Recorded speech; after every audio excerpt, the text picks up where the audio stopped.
Orang lain sudah selesai salat maghrib, sudah assalamualaikum, kemudian sudah pulang, dia masih bubur. Subhanallah. Siapa mereka? Orang-orang yang terjebak dalam Ramadan. Demikian kaget bubur daripada salat maghrib, maka tinggalkan makanan, tetap salat berjamaah. Mereka lah yang ditakuti syaitan, dan syaitan paling senang dengan orang-orang yang terjebak dengan gaya hidup syaitan. Maka jangan.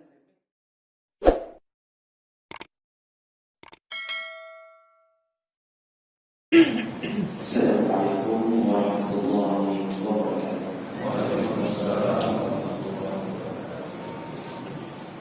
Alhamdulillahirabbil alamin wa bihi nasta'in 'ala umuri dunya wa din. Asyhadu an la ilaha illallah wahdahu la syarika lahu wa asyhadu anna Muhammadan 'abduhu wa rasuluhu. Allahumma shalli wa sallim على نبينا وسيدنا المصطفى محمد وعلى آله وأصحابه أجمعين. أما بعد. رب اشرح لي صدري ويسر لي أمري واحلل عقدة من لساني يفقهوا قولي. Segala puji bagi Allah, kemudian salawat dan salam kepada Rasulullah, pada keluarga dan seluruh sahabat-sahabatnya. Ya Allah muliakan Bapak-bapak, ibu-ibu, jemaah subuh yang telah berhadir, dan semoga kehadiran kita tercatat sebagai pahala di sisi Allah Subhanahu wa Ta'ala. Bapak dan Ibu yang dimuliakan Allah Subhanahu wa Ta'ala, alhamdulillah dengan izin Allah kita telah berada di hari ke-4 Ramadan. Dan insyaAllah 25 atau 26 hari lagi sudah hari raya. Bagi mereka yang memikirkan hari raya. Dan tentunya Ramadan pasti akan cepat berlalu. Karena semua yang baik-baik, semua yang indah-indah, itu biasanya tidak lama. Yang lama itu yang tidak indah. Hidup dengan istri yang baik, rasa tidak lama. Sudah 40 tahun hidup bersamanya, seakan-akan baru saja menikah. Hidup dengan istri yang buruk akhlaknya, baru 4 bulan menikah, rasa 40 tahun rasanya. Istri juga begitu. Apabila dia mendapatkan suami yang baik, seakan-akan jangan meninggal-ninggal. Dia panggil dengan kasih sayang. Dia lihat suaminya selalu berbuat baik dalam mencari nafkah, berbuat baik kepada anak-anaknya. Anak-anaknya merindukan abinya atau ayahnya. Tapi kalau mendapatkan suami yang buruk perangainya, kebetulan keturunan Fir'aun yang dia dapatkan, maka seakan-akan besok pun terus belajar. Maka Bapak dan Ibu yang dimuliakan Allah, semua yang baik-baik terasa cepat berlalu. Dan lihatlah, tidak lama lagi kita akan masuk ke dalam hari-hari Ramadan yang begitu terasa sangat, seakan-akan dia berlari dari kita. Maka manfaatkan dalam Ramadan sebaik-baiknya. Allah Subhanahu wa Ta'ala menyebutkan ayyaman ma'dudat. Ramadan itu cuma beberapa hari saja, kata Allah. Buruan, kata Allah. Dan ini iklan di luar, kata Allah. Itu iklan yang sifatnya bonus, hadiah. Selalu dituliskan buruan, segera daftar. Waktunya cuma sebentar. Hadiahnya begini dan begitu. Allah menyebutkan ayyaman ma'dudat. Buruan, Ramadan itu cuma ada setahun sekali dan waktunya terbatasi. Kalau bukan 29, maka 30 hari saja. Maka lakukanlah sehebat-hebatnya amal dan Ramadan. Cuma kepada Allah Subhanahu wa Ta'ala. Kalau seandainya saudara kita sendiri menitipkan mobil, dia mau ke Malaysia sebulan, dia titipkan mobil dan dia bilang, silakan parkir. Berbeda dia parkir. Tapi yang penting dijaga. Itu biasanya. Parkirlah sesukamu. Yang penting dijaga saja. Yang berikan mobil itu adik kita sendiri. Maka pasti kita berpikir, di modal kita mungkin tidak pernah punya mobil. Kita berpikir kapan lagi kita akan manfaatkan mobil itu setiap hari. Yang tidak perlu belanja pun kita pergi belanja. Tidak perlu keliling bersemawai pun kita usahakan keliling pada tempat rasa. Kenapa kita selalu berbisik kepada anak kita, ini pamanmu, Pak Cik itu balik ya, mudah berotot ke balik. Ada mobil rasa dia akan mengusahakan mengambil manfaat dari mobil itu sebanyak-banyaknya. Dan bagaimana dia menjaganya? Biasanya kalau mobil punya adik sendiri, maka tidak terlalu dijaga. Anak naik ke atas mobil, dinaikkan sandal, lalu suaminya bilang, ini kok naik sandal? Istrinya nyaut, anak bagaimana dulu? Tidak masalah. Punya adik sendiri pun betul-betul sedikit tidak masalah. Anak kadang-kadang bukan anak, suami mobil juga itu dipek ada istri ini masuk adik ada macam adik dulu. Begitulah keadaan kita kalau dititipkan sesuatu oleh orang yang dekat dengannya. Bagaimana seandainya yang dititipkan adalah tetangga, pasti jaganya agak lebih sedikit. Takut ketahuan ada hidung yang sudah nempel, tidak berani cidat macam-macam, tidak berani cidat ke samping, tidak berani cidat ke kiri dan ke kanan. Biasanya kita buang keluar, kita ganti keluar. Kenapa begitu? Punya tetangga, takut ketahuan, sudah dikasih alhamdulillah. Bagaimana kalau yang titipkan mobil itu adalah presiden yang ada idarannya? Begitu naikkan sandal anak disuruh stop keluar, nak lepaskan sandal, naikkan sandal lagi, gantung dia. Begitu, kenapa? Ini punya presiden yang macam-macam. Nanti ambil anak kita ni. Ini alhamdulillah sudah dikasih. Masya Allah. Bagaimana seandainya Ramadan itu dititipkan oleh Allah Subhanahu Wa Taala, jaga baik-baik kata Allah. Makanya ada orang yang tidak tahu Ramadan ini adalah titipan Allah. Ada orang yang tidak tahu bahawa Ramadan ini dititipkan cuma sebulan, kata Allah, pakai suka-suka, habis-habisan, siang malam silahkan pakai, menjemput kembali malam satu Syawal. Ada orang yang merasa ini bukan titipan Allah, dipikirnya titipan adiknya sendiri, maka dia mengambil Ramadan ini lalu tidak berjaga-jaga dalam Ramadan. Masuk Ramadan asalan saja, yang pun maksiat tetap jalan, dosa besar jalan, dosa kecil jalan. Makanya ada orang yang kata Nabi SAW,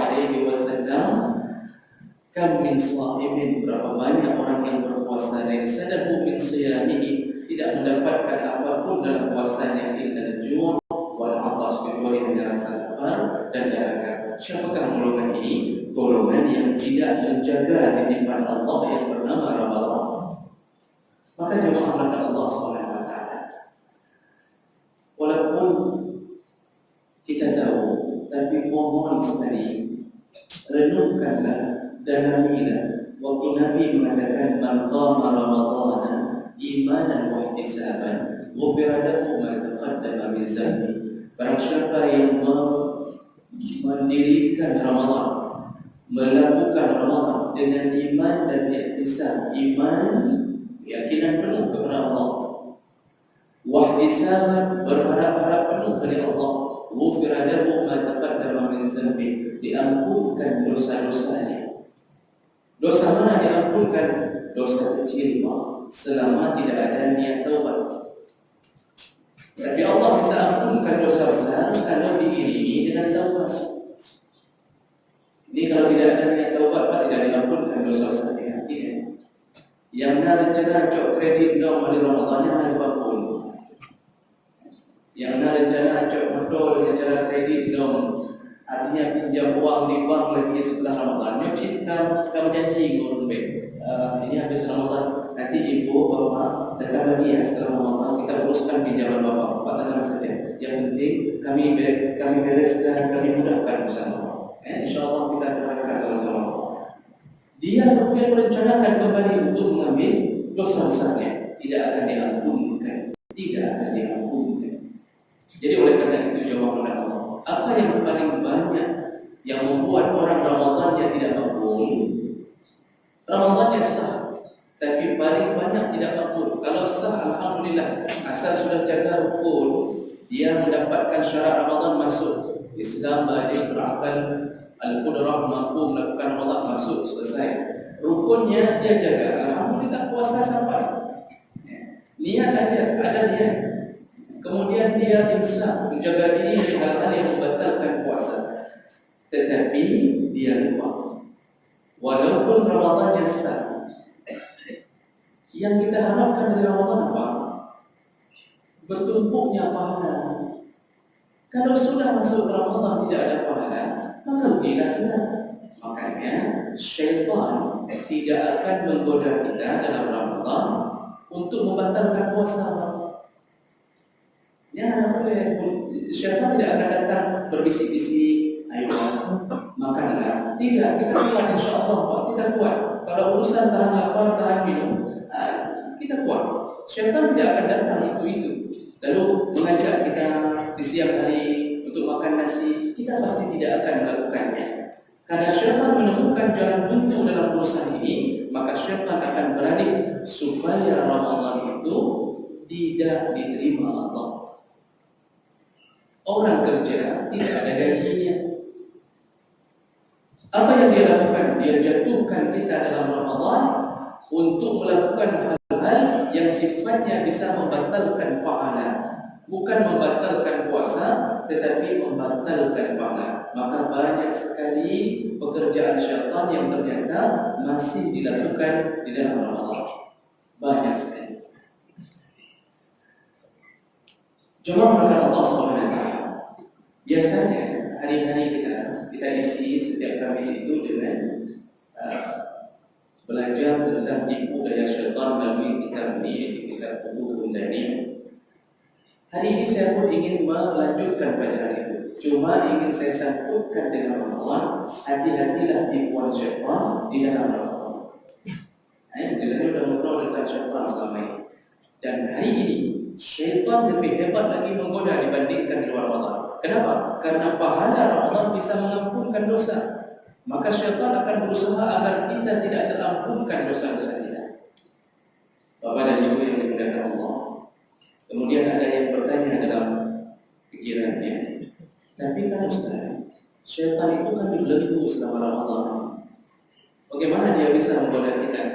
Bapak dan Ibu yang dimuliakan Allah, silakan buka tafsir tentang hadis yang berbunyi wasuffidatis syayatin, syaitan dibelenggu. Tidak ada satu ulama pun yang menyebutkan bahwa maksud syaitan dibelenggu adalah semua syaitan diikat oleh Allah, tidak bisa bergerak kemana-mana. Tidak ada satu pun tafsir itu. Yang ada tafsiran masalah syaitan dibelenggu, yang pertama yang dibelenggu menurut Ibnu Hajar Al-Asqalani adalah pembesar-pembesarnya saja. Yang model eselon 1, eselon 2, eselon 3, itu syaitan itu dibelenggu. Oh, masih ada Pak Ustaz eselon yang korupsi? Itu syaitan yang kemudian terlepas mungkin. Kata Ibnu Hajar, yang pembesarnya saja yang dibelenggu. Tapi pendapat itu pun tidak banyak. Yang lebih banyak dalam tafsir Tabari, tafsir Qurtubi, dan hampir semua tafsir juga menyebutkan urusan waktu bicara ayat-ayat Ramadan. Mereka menyebutkan bukan maksud Allah syaitannya diikat, tetapi kekuatan syaitan dilemahkan dalam Ramadan. Kekuatannya dilemahkan oleh Allah dalam Ramadan. Makanya orang bermaksiat dalam Ramadan kurang, walaupun ada, tapi kurang. Biasanya sebelum Ramadan hari-hari dipenuhi dengan maksiat, tapi kurang selama Ramadan. Kenapa? Allah lemahkan syaitan untuk menggoda hamba-Nya karena kemuliaan Ramadan. Maka oleh karena itu, jemaah maka Allah Subhanahu wa taala berhati-hatilah melalaikan Ramadan, masih ada godaan syaitan. Dan godaan syaitan itu walaupun lemah, tapi hati-hati, kita punya server yang lain yang menjatuhkan kita. Apa dia? Nafsu. Nafsu tidak pernah diikat. Jemaah kepada Allah Subhanahu wa taala. Apa di antaranya kesalahan-kesalahan atau kekhilafan kita dalam menjalankan Ramadan? Yang pertama sekali adalah meremehkan salat. Puasa Ramadan beda ini, luar biasa puasa. Salat diremehkan. Mulai yang pertama, ada yang terjebak dengan tipu daya syaitan. Dia bangun qiyamul lail dalam Ramadan, salat tahajud 8 rakaat, begitu jam 4:30 dia tidur kembali. Kemudian apa yang terjadi? Dia tinggalkan salat subuh. Jemaah kepada Allah, tidak ada satu pun amalan sunnah yang bisa mengalahkan pahala amalan wajib. Tidak ada. Mau salat tahajud 1000 rakaat tidak akan bisa mengalahkan pahala melakukan 2 rakaat subuh. Tidak ada. Jadi jangan salah-salah ilmu. Yang wajib tetap nomor 1. Ada orang yang tarawihnya luar biasa, disambung lagi, tidur sebentar sambung lagi dengan tahajud. Pada semua tahan ada ni berjamaah. Tidak nampak lagi. Dia lupa bahawa yang wajib tetap lebih utama. Yang hari ini membangga-banggakan dirinya, belum habis-habis belum puasa sunat. Ya, insya-Allah Senin Khamis, jangankan Senin Khamis, Selasa Jumaat dulu saya puasa. Tak siapa yang suruh saya. Karena hebatnya puasa sunnah. Tapi ingat, ribuan tahun puasa sunnah tidak bisa mengalahkan amalan puasa Ramadan. Tidak bisa. Sampai-sampai ibu-ibu, Rasulullah SAW mensyaratkan perempuan mau masuk surga cukup lakukan 4 perkara, kata Rasulullah. Apa dia? Iza sallatil mar'atu khamsaha. Kalau seorang perempuan, seorang isteri cukup salat 5 waktu saja. Enggak salat sunnah pun boleh. Yang penting 5 waktunya, dia yakin bagus salatnya. Wa shamat syahraha, lalu dia puasa Ramadan saja. Lihatlah, Rasulullah menyebutkan seorang perempuan cukup hanya salat 5 waktu, puasa Ramadan saja. Enggak pernah puasa sunnah, boleh. Karena puasa sunnahnya perempuan pun harus minta izin dari suami. Kalau suami bilang dibolehkan, maka baru boleh melakukan puasa sunnah. Kalau suami bilang tidak boleh, maka tidak sah puasa sunnahnya. Yang ketiga, wahafizat farjaha. Dia menjaga kemaluannya, menjaga kehormatannya, pakaiannya, cara bertindaknya. Jangan terlalu lembut dengan suami orang. Yang disuruh lembut dengan suami sendiri, ini dengan suami orang insya-Allah rebahlah gogo. Assalamualaikum Pak, minta maaf Pak. Dengan suami sendiri kan? Nak mana nak dapat beri? Jangan ibu jaga kehormatan. Kalau di kantor tahu mana suami orang, mana suami sendiri. Yang keempat, wa ata'at zawjaha, maka dia taat kepada suaminya. Di ujung hadis Rasulullah menyebutkan model perempuan seperti ini 4 perkara saja, maka waqila laha, nanti di hari kiamat Allah akan katakan kepadanya, udkhulil jannah, masuklah engkau ke dalam surga, min ayyi abwabil syi'ti, dari pintu manapun yang engkau suka. Coba lihat, Allah muliakan Ramadan, enggak disebutkan dengan amalan sunnah-sunnah puasa. Maka Bapak dan Ibu Allah, kenapa bagi perempuan tidak disebutkan masalah zakat? Karena normalnya hidup perempuan bukan orang yang berpenghasilan, yang normal. Dulu dari masa Nabi, perempuan itu tidak ada yang PNS. Kita baca sejarah, nah PNS itu tidak ada seorang perempuan pun yang menjadi PNS, ibu guru, sampai kerja di perusahaan, jadi sekretaris, urusan PDPK dan seterusnya. Tidak ada. Normalnya perempuan dari dulu pun Allah menakdirkannya bukan orang yang mencari harta. Dia adalah orang yang dimuliakan oleh Allah dengan diberi harta. Diberi harta oleh suaminya. Maka ada kekal antara zakat. Karena zakat, kalau pun zakat harta adalah orang yang mencari. Oh, zakat fitrah, suaminya yang menanggungnya. Kenapa tidak dibicarakan masalah haji? Karena perempuan tidak ada rezekinya, haji tidak diutamakan dalam hadis ini. Perempuan itu bukan orang yang mencari harta. Selama tidak cukup syarat berhaji, maka tidak perlu berhaji. Dia tidak mampu. menghajikan perempuan, menghajikan isterinya, semua ulama mengatakan tidak wajib. Tapi kalau ibu dihajikan oleh suami ibu, dibayarkan 25 juta, sungguh beruntung telah mendapatkan suami yang saleh, suami yang baik. Maka bapak dan ibu kata Allah, kita kembali. Memuliakan salat dalam Ramadan adalah salah satu yang diincar oleh syaitan agar orang ini jatuh dalam salatnya. Dia hanya memuliakan Ramadan tapi tidak memuliakan salatnya.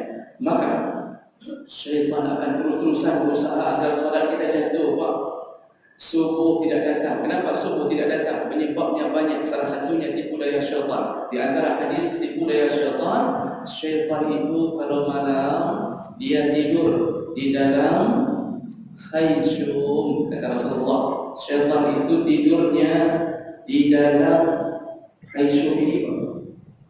Syaitan tidurnya di dalam rongga hidung untuk memberatkan supaya kita tidak mudah untuk melakukan salat.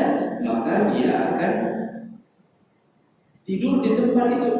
Nah, ini berdasarkan hadis Rasulullah SAW bahawa syaitan itu kalau malam maka dia akan berada di khayshum. Dia tidur di dalam khayshum. Sehingga Rasulullah SAW apabila kita bangun, hendaknya kita berwuduk segera, dan waktu wuduk subuh itu masukkan air ke dalam hidung kita, atau melakukan istinsar, masukkan air ke dalam hidung, karena syaitan yabituna fil khayashim, kata Rasulullah. Syaitan itu tidur di dalam khayshum. Bapak Ibu kata Allah, yang membuat kita berat bangun subuh salah satunya adalah tidurnya syaitan di anggota tubuh. Kenapa dia memilih khayshum? Kenapa dia memilih rongga hidung? Kenapa tidak tidur di tempat yang lebih empuk? Ini spring bed, dibahas spring bed. Ya? Oh, luar biasa tidurnya misalnya. Kenapa yang dia pilih adalah tidur di sini? Kenapa tidak tidur di mata? Kenapa tidak tidur dalam lubang telinga? Para ulama menyebutkan pilihan syaitan tidur di dalam rongga hidung, karena rongga hidung atau hidung adalah anggota tubuh yang paling jarang beramal. Hidung anggota tubuh yang paling jarang beramal. Kenapa bisa? Coba lihat. Mata kita banyak amalnya. Melihat Al-Quran, melihat istri dengan kasih sayang, melihat anak dengan kasih sayang, merasa iba kepada fakir miskin, melihat sesuatu yang baik apapun pasti kita lakukan, walaupun kadang-kadang berselang-selang dengan maksiat. Lihat istri dengan kasih sayang, kadang-kadang lewat istri orang juga dengan kasih sayang, yang dengan maksiatnya. Tapi kita lebih banyak dengan istri-istri. Itu maksiat, itu amalan mata. Banyak baca Quran, Masya Allah. Melihat mushaf lebih utama daripada baca Quran di HP, karena kita melihat mushaf. Telinga beramal, telinga mendengarkan majlis ilmu, telinga mendengarkan Al-Quran, telinga mendengarkan nasihat, telinga mendengarkan keluh kesah istri, telinga mendengarkan keluh kesah anak. Beramal. Mulut banyak amalnya, bicara yang baik walaupun nanti diselingi dengan maksiat, tapi amalnya banyak. Menasihati orang, kadang-kadang tidak mesti nasihati orang itu di atas mimbar. Setiap yang datang ke rumah Pak Kecil bilang sabar. Kedahnya mungkin kampung hanya katanya. Subhanallah, pada hari itu Pak Kecil telah mendapatkan pahala melepaskan kesusahan dari seorang warganya yang muslim. Banyak. Kaki beramal, menuju ke sini beramal, menuju ke masjid-masjid yang lain beramal, semuanya beramal. Setiap langkah kaki beramal. Kita yang suami mencari nafkah beramal, yang istri keluar dari rumahnya menggantikan suaminya, mengantarkan anak ke sekolahnya beramal. Semuanya amalan banyak dari kaki. Tangan lebih banyak lagi. Ibu-ibu subhanallah dalam Ramadan tangannya beramal luar biasa, luar biasa. Siapa yang menyiapkan sahur kita? Istri menyiapkan untuk suami atau suami menyiapkan untuk istri? Suami menyiapkan untuk istri. Pasti bapak mengatakan, oh aneh. Semua istri menyiapkan sahur untuk suami. Kita jam 4 bunyi jam kita. Apa kerja kita wafat kepada Allah? Kita tendang isteri kita boleh tak tahu. Dia tak tahu boleh. Dia puasa dengan lima tak tahu. Masya Allah, isteri dengan mata masih terpejam. Dia bangkit. Kemudian dia tabrak pintu kamar sekali. Dia tabrak pintu kamar mandi 2 kali. Dia mencuci wajahnya, lalu dia langsung menuju ke dapur. Tangannya mulai bergerak, diambil gelambang dibuka kaki dalam dapur. Masya Allah, bunyi di dapur, bunyi digoreng, bunyi direbus, ada yang bunyi goreng rebus sekaligus. Pokoknya lepas subhanallah, mereka menyiapkan sambut kita. Amalannya luar biasa. Belum lagi begitu bangun, tidak ada belakang satu pun, terpaksa cuci piring dulu. Masya Allah, dengan keadaan baru bangun dia cuci piring sendiri di dapur, mau dipanggil suami ataupun terlempar nanti macam-macam rasa sebabnya. Dia tidak berani. Takdirullah dalam dapur, luar biasa tangannya beramal dalam Ramadan. Nanti yang siapkan waktu berbuka siapa? Suami kan menyiapkan bukaan untuk isteri atau isteri menyiapkan bukaan untuk suami? Kembali isteri menyiapkan bukaan untuk suami. Kita jam 4 pulang kantor setelah salat asar duduk di depan rumah Pak sambil memandang bunga yang sudah mati. Saya tidak mati. Lalu kita panggil isteri, ada kasih terang bunga. Isteri yang lari dari kamar Pak diambil yang pernah disiram yang bunga. Subhanallah. Kita kerjanya apa? Itu yang dia sebelah sini yang mudah-mudahan yang tadi mau juga. Kita duduk di atas kursi Pak dengan hampir satu. Subhanallah. Waktu mau berbuka, kita yang suruh istri bukaannya apa di hari ini? Oh, istri bingung memikirkan bukaan. Dia kembali ke dapur. Masya Allah, tangannya kembali bergerak dengan penuh keringat. Dia puasa, kita puasa. Bedanya apa? Dia harus bergerak untuk membuat orang-orang di dalam keluarganya berbahagia. Tangannya beramal. Syaratnya ibu karena Allah, ikhlaskan karena Allah. Waktu ibu capek di dapur dalam Ramadan, baik sahur ataupun berbuka, ikhlaskan karena Allah. Jangan mempet-pet di dapur. Jangan ibu caci maki suami. Dah pun kami duduk lagi mampu kami duduk. Ini bagaimana ibu luar? Kita boleh dalam tidur. Jangan ibu ikhlaskan, ibu senyum-senyum sendiri di dapur. Ya Allah, karenamu ya Allah, karenamu menyuruhku taat kepada suamiku ya Allah. Kamu mengharapkan surgamu ya Allah. Masya Allah, tangan beramal. Luar biasa amalannya Pak. Kita amalan kita apa? Bidang yang lain.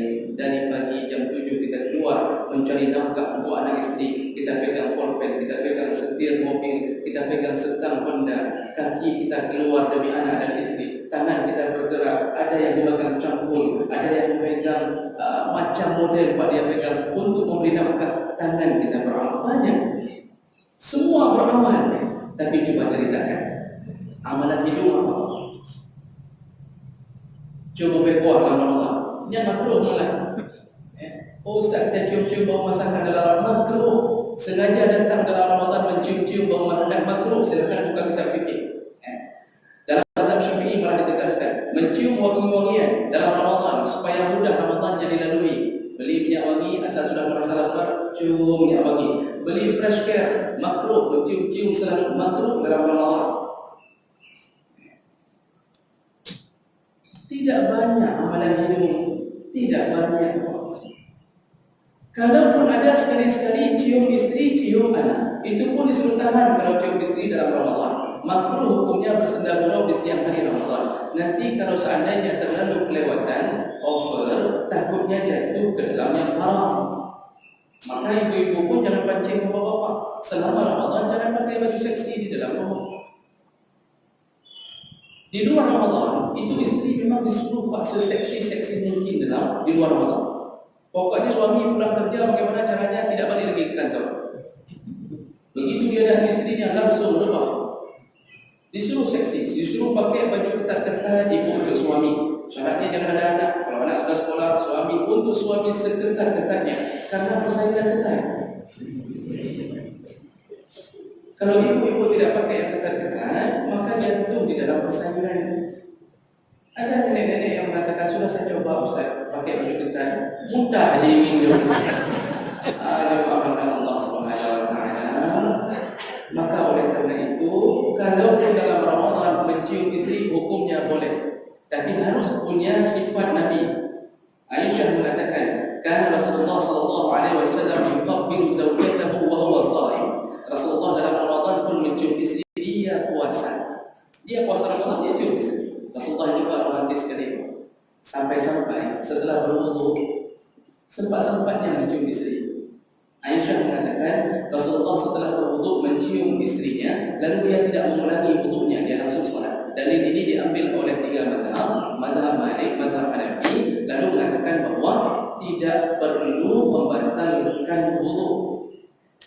Berbeda dengan mazhab Syafi'i. Syafi'i mengatakan dalil ini benar, tetapi kemudian beliau mengatakan belum tentu yang dicium di kulit, karena tidak ada keterangan di kulit. Bisa jadi dicium di rambutnya, bisa jadi dicium di balik jubahnya. Jadi masih ada kemungkinan. Maka Imam Syafi'i mengatakan tetap batal wudu kalau bersentuhan dengan suami istri. Tapi walaupun begitu, bukan itu yang kita bicarakan. Rasulullah sempat-sempatnya habis wudu mencium istri. Jemaah rahmat Allah Subhanahu wa taala. Itu amalan berpahala. Mencium istri berpahala, tapi dalam Ramadan disuruh juga jangan terlalu. Ibu, dalam Ramadan itu tadi saya katakan apa?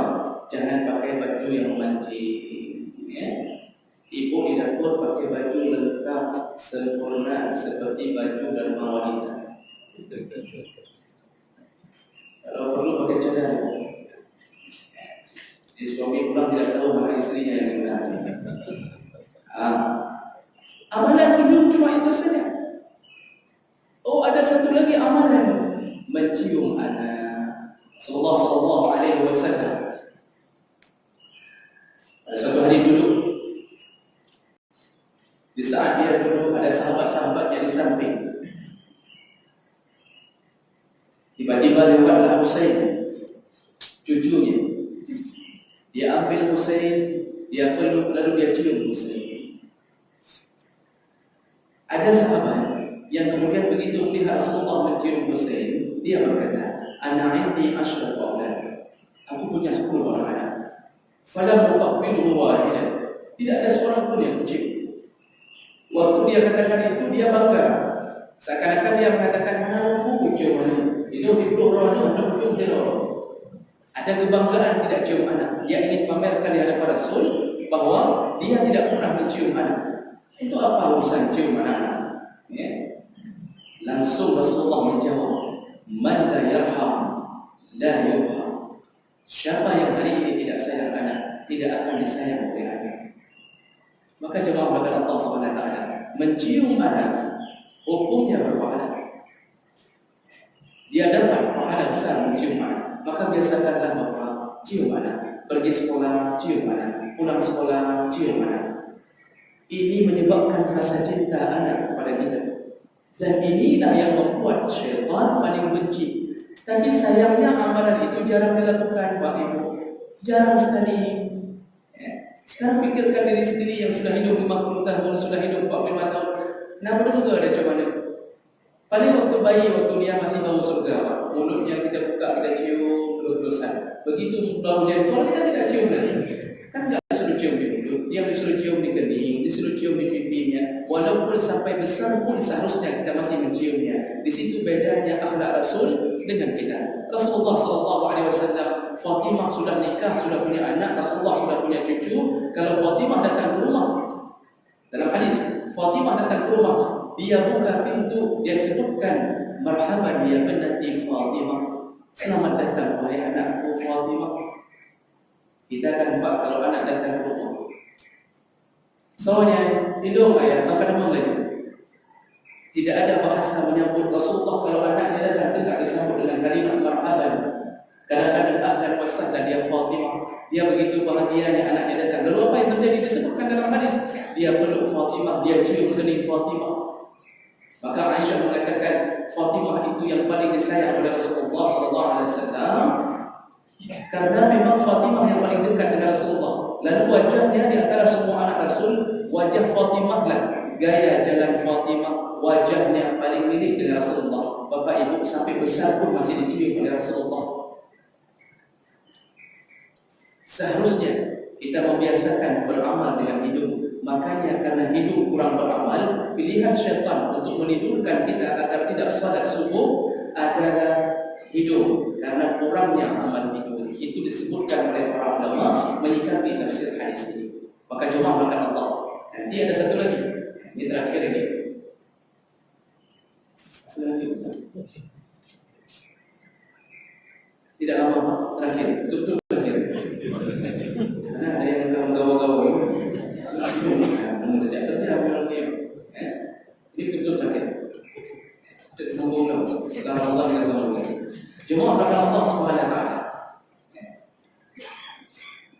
Salah satu lagi tipu daya syaitan masalah meremehkan salat adalah salat maghrib.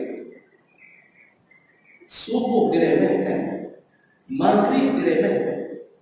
Bagaimana caranya meremehkan salat maghrib? Orang lebih mengutamakan nafsunya untuk berbuka dibandingkan mengutamakan salat maghrib berjamaah. Maka banyak orang di luar Ramadan, salat maghribnya selalu ada di masjid. Begitu Ramadan hantam terlih di masjid, tidak pernah nampak lagi. Kau akan berbuka, tengah berbuka puasa. Dia utamakan berbuka puasa, padahal berbuka puasa sudah selesai. Dia bisa makan apa saja. Sunnahnya memakan kurma, kata Rasulullah. Rasulullah SAW kalau buka puasa selalu dengan kurma, selalu dengan kurma. Jadi usahakan jangan buka puasa selain itu. Kalau perlu jangan dengan air, karena Rasulullah air pun pilihan ketiga. Pertama Allah, kemudian tamar, kemudian air. Jadi bukan dengan air, kurma dulu masukkan ke dalam mulut kita. Silakan lihat hadis Anas bin Malik. Begitu gaya Rasulullah berbuka, maka beri kurma. Rasulullah kalau sudah makan kurma, kemudian beliau minum air, kemudian beliau salat. Dalam hadis sebutkan beliau salat, pulang salat baru beliau sedikit menambahi makanan yang lain. Jadi usahakan dulu hidup dengan gaya Rasulullah dalam Ramadan. Cuma 26 hari lagi Pak bergaya hidup. Setelah Ramadan tidak perlu lagi makan kurma. Tidak perlu lagi. Cukup makan kurma waktu berbuka, mengikuti Rasulullah, langsung dapat pahala mencintai Rasulullah SAW. Oh, ada model orang, Ustaz, saya tidak biasa makan kurma. Hantu ujung-ujung buka puasa. Saya biasanya dengan kanji. Masukkan kurma ke dalam kanji. Hanya dikira kurma, kalau dia punya pung kanji begitu. Yang penting, usahakan kurma. Cuma ada di dalam Ramadan fadilah ini. Rasulullah sahur dengan apa? Rasulullah paling banyak sahur dengan nabis. Apa itu nabis? Dicampurkannya kurma setelah maghrib ke dalam, ditaruh kurma 3, 5 atau 7 ganjil, ditaruh dalam gelas, kemudian mulai dari setelah maghrib direndam dengan air panas, 12 jam ditunggu oleh Rasulullah, kemudian air itulah dia melakukan sahur. Silakan lihat hadis semua. Minumannya selama sahur adalah nabis. Minuman hasil sari kurma, kurma yang direndam dengan air panas. Insya Allah asam urat terbang. Diabetes belum tentu terbang, karena diabetes tidak bisa sembuh, kata dokter. Ya. Yang punya stroke usahakan minum itu insya Allah. Yang bingkai belum tentu. Yang sifatnya pemarah ibu-ibu, kalau ada suami bingkai, ibu taruh nabis dalam gelas minum, belum tentu hilang bingkainya. Karena bingkai itu sifat, pemarah itu sifat. Ya. Umar itu walaupun sudah masuk Islam, bingkainya tetap, cuma berbeda. Yang dulu bingkainya bingkai jahat, sekarang berubah menjadi bingkai baik. Yang orang pemarah susah hilang. Cuma kalau iman ada, marahnya ada, tapi diatur waktunya. Biasanya semester sekali. Ya. Maka cuma akan Allah, orang melakukan buka bareng, Masya Allah. Itu belum lagi buka barengnya dengan baca, belum lagi dia undang semua alumni-alumni wakaf bertrip dan dulu. Yuk kita buka bersama, diundangnya semua alumni yang dulu sama-sama waktu TK, diundang makan bersama. Orang lain sudah selesai salat maghrib, sudah assalamualaikum, kemudian sudah pulang, dia masih bukber. Subhanallah. Siapa mereka? Orang-orang yang terjebak dalam Ramadan. Demikian kaget bukber daripada salat maghrib. Maka tinggalkan makanan, tetap salat berjamaah. Mereka lah yang ditakuti syaitan. Dan syaitan paling senang dengan orang-orang yang terjebak dengan gaya hidup syaitan. Maka jangan remehkan salat di dalam Ramadan. Mudah-mudahan ini bermanfaat kepada kita, dan insya-Allah semoga Ramadan kita makbul di sisi Allah, dan semoga kita dikumpulkan kembali di dalam surga-Nya. Amin ya rabbal alamin. Subhanallahumma wa bihamdik, asyhadu an la ilaha illa anta